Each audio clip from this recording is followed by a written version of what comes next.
Los signos vitales son parámetros clínicos que nos sirven para evidenciar o que nos reflejan el estadio fisiológico de un paciente o de una persona en concreto.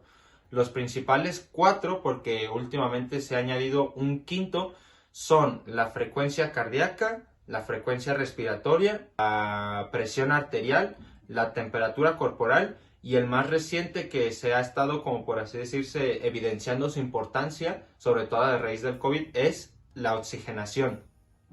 En este caso, en el primero de ellos vamos a comenzar con la presión arterial, el primero de ellos vamos a comenzar con la frecuencia cardíaca, que lo que nos dice es el número de veces que late el corazón por minuto. Como sabrán, en sí el corazón tiene dos latidos, pero se cuenta como uno solo cada que hace los dos bombeos. Y los parámetros normales en un adulto van de los 80 a las 70 pulsaciones por minuto o latidos por minuto. Esto ya depende de la edad. Por ejemplo, en niños recién nacidos se dice que va de 140 a 160 latidos por minuto, mientras que en los ancianos va de 70 a 60 pulsos por minuto. Si los latidos están por debajo de 60 latidos por minuto, se dice que el paciente se encuentra en bradicardia. Y si las pulsaciones se encuentran por encima de 100 latidos por minuto, se dice que el paciente está en taticardia. Y para medirlo hay diferentes puntos, que en este caso el más sencillo es en la arteria yugular al lado del cuello, pero también se puede medir en la parte de la arteria radial, en la parte de la arteria humeral y en la parte de la arteria femoral. Pero pues yo lo voy a medir en la arteria yugular.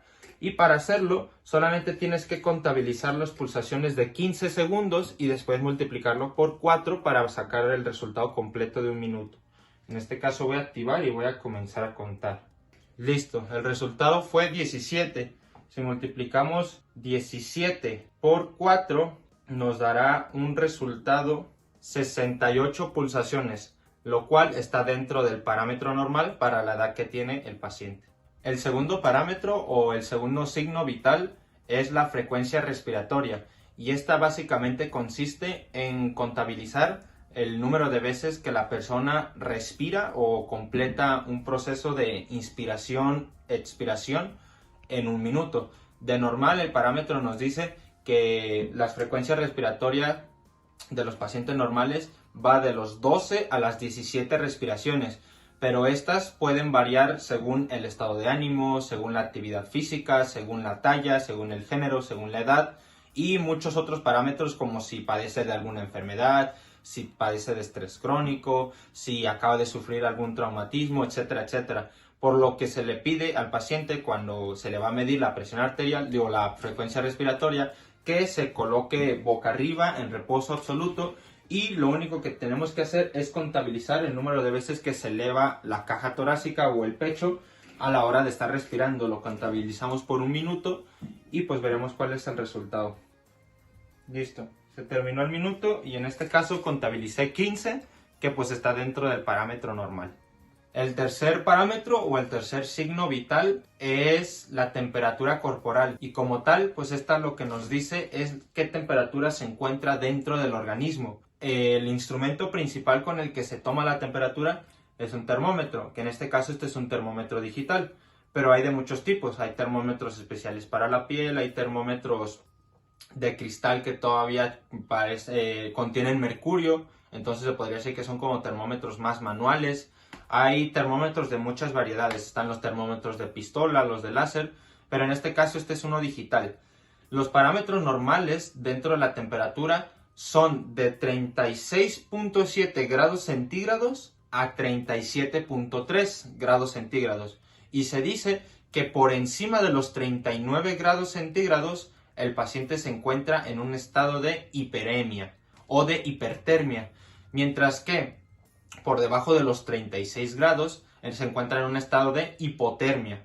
Y bueno, para poder medir la temperatura corporal existen varios puntos. Los principales son la boca, la axila, el recto y la piel, pero cada uno de ellos tiene sus diferencias. El punto más exacto para tomar la temperatura corporal es en la boca. Sin embargo, este termómetro digital está como diseñado para que sea más fácil en la axila. Lo único que hay que hacer es encenderlo y colocarlo, por así decirse, dentro de la axila del paciente. Se le pide que cierre y ya cuando el termómetro avise que esté listo, revisaremos la temperatura. En este caso el termómetro ya timbró, quiere decir que la temperatura ya está lista. Lo retiramos y nos da un parámetro de 35,5 grados centígrados. Por lo que pues se puede decir o que el termómetro está mal o que nuestro paciente se encuentra en un estado de hipotermia, y como el cual no es el caso, pues intuyo yo que mi termómetro estará mal, pero pues como mínimo ya vimos el ejercicio de cómo es tomar la temperatura. Y por último, o en este caso el último signo vital o el último parámetro que vamos a medir va a ser la presión arterial, ya que para la oxigenación se requiere de un oxímetro y yo no tengo un oxímetro, pero en este caso sí lo que tengo es un tensiómetro, que este aparato lo que nos sirve básicamente es para poder tomar la presión arterial. Como tal, lo que se tiene que hacer es abrir esta manga. Esta aguja es la que va a tomar la presión arterial y esta franja azul es nuestra referencia. Se le pide al paciente que meta su mano por aquí. Esto se tiene que centrar en el centro del brazo, a la altura del húmero, y se tienen que tomar como 2 centímetros por encima del codo. Ya una vez está aquí, solamente se ajusta, se cuida que no se vaya a torcer y ya, se coloca y ya quedó listo. La presión arterial como tal es la fuerza que ejerce la sangre contra las paredes de las arterias. Esto básicamente lo que nos quiere decir es con qué fuerza está expulsando, está bombeando el corazón, la sangre, hacia el sistema arterial o hacia el sistema circulatorio sanguíneo.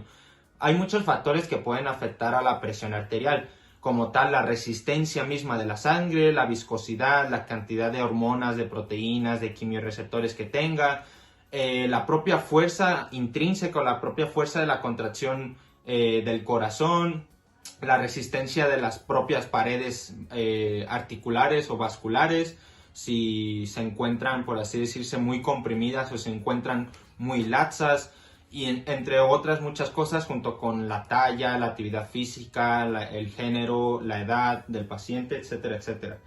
Como tal, los parámetros normales van variando según la edad, pero el parámetro más estándar en el adulto son 12-80. ¿Por qué son dos números? Porque se toman en cuenta los dos pulsos o los dos sonidos cardíacos. El primero de ellos es la contracción sistólica, la cual es, por así decirse, el punto más alto de la presión arterial. Es el punto en donde la sangre está entrando a la aorta y es el punto en donde hay más presión, que en este caso, como digo, es de 120. Y el punto más bajo, 80, es durante la contracción diastólica, que en este caso el corazón se encuentra en reposo y se encuentra llenando de sangre. Este es el segundo ruido.